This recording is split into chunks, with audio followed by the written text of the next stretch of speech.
I was just tearing open a letter, hand steady even though my breathing wasn't, when my phone lit up. 3 short messages. Cold. Final. We're done with you. From now on, speak to my lawyer. And from my sister, because cruelty was her favorite hobby, a heart emoji. My thumb paused over the screen, waiting for the emotion that should have cracked me open. But there was nothing. No shaking. No collapse. Just one word I typed back. Okay. The air in the room seemed to drop a few degrees once I hit send. Not painful. Just the kind of stillness that settles before a storm picks its first target. I slipped the phone into my pocket and closed the letter again. My plan had already been set in motion long before they tried to cut me loose. A day later, my phone wouldn't stop buzzing. My mother's panic calls. My sister's desperate, we need to talk. By then, I was smiling. They were already too late. People assume betrayal is loud. Shouting, slammed doors, shattered dishes. Not in my family.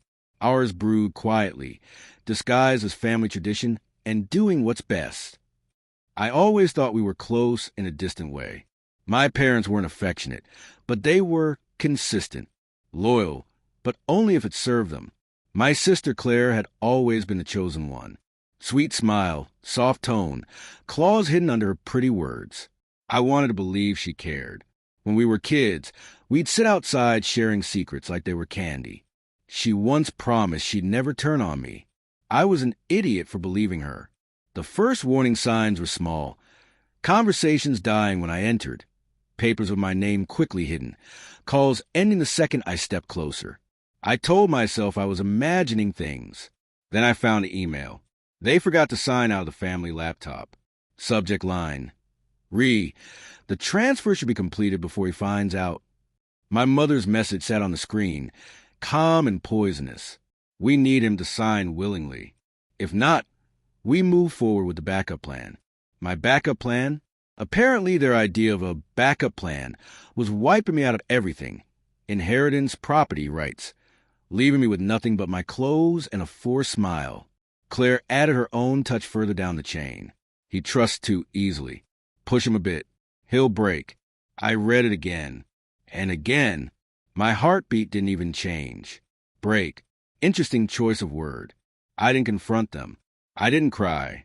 I didn't even close the laptop. I leaned back, folded my hands, and started planning. If they wanted signatures, they'd get signatures. Just not the ones they expected. While they schemed to erase me, I spent the next few days meeting with my own lawyer, the bank, and a notary. Quiet moves.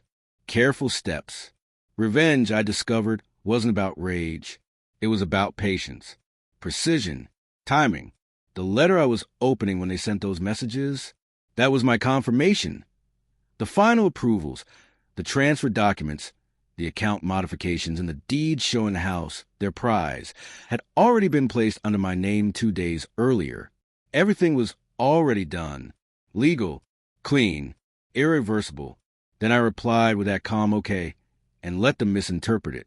Within hours, they realized something was very wrong. Accounts they couldn't access.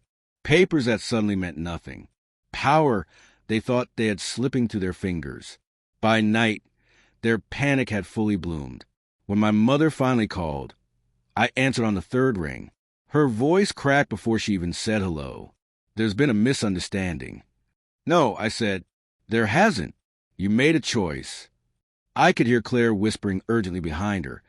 Panic threaded through every word. The type of whisper people use when they finally realize the trap wasn't set for you. It was set by you.